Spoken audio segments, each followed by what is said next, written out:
It's Friday morning. இன்றைக்கி வந்து பார்த்திங்கன்னா, எனக்கும் தங்கச்சிக்குமே கிளாஸ் வந்துட்டு இருந்துச்சு.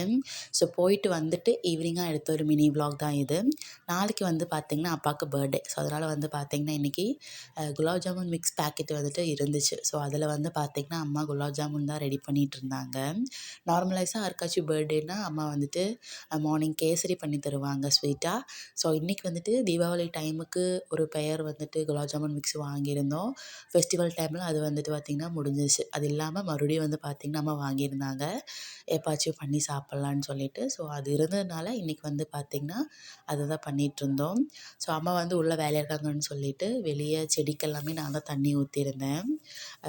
சாயங்காலம் 5 மணி ஆகி வந்து பார்த்திங்கன்னா, ஒரு மாதிரி வெயில் அப்படியே ரொம்ப வெயிலாக இருந்துச்சு. ஸோ அப்படி வந்து பார்த்திங்கன்னா, செடிக்கு தண்ணி ஊற்றலான்னு போனதுக்கு ஓஸில் வந்து சின்னதாக ஒரு ஓட்டை இருக்குது போல். நம்ம மேலே தான் ஃபுல் தண்ணியுமே தெறிக்குது. அப்புறம் அப்படியே நனைஞ்சிட்டே கொஞ்ச நேரம் தண்ணியை விட்டுட்டு, இது வேலைக்கு ஆகாதுன்ட்டு பக்கெட்டில் பிடிச்சி ஊற்றிட்டு வந்துட்டேன். அதுக்குள்ளாம வந்து பார்த்திங்கன்னா, ஒரு ட்ரிப்பு குலாப் ஜாமுன் எடுத்துட்டாங்க. ஸோ இன்றைக்கான டே இப்படி தான் இருந்துச்சு. பாய் பாய்.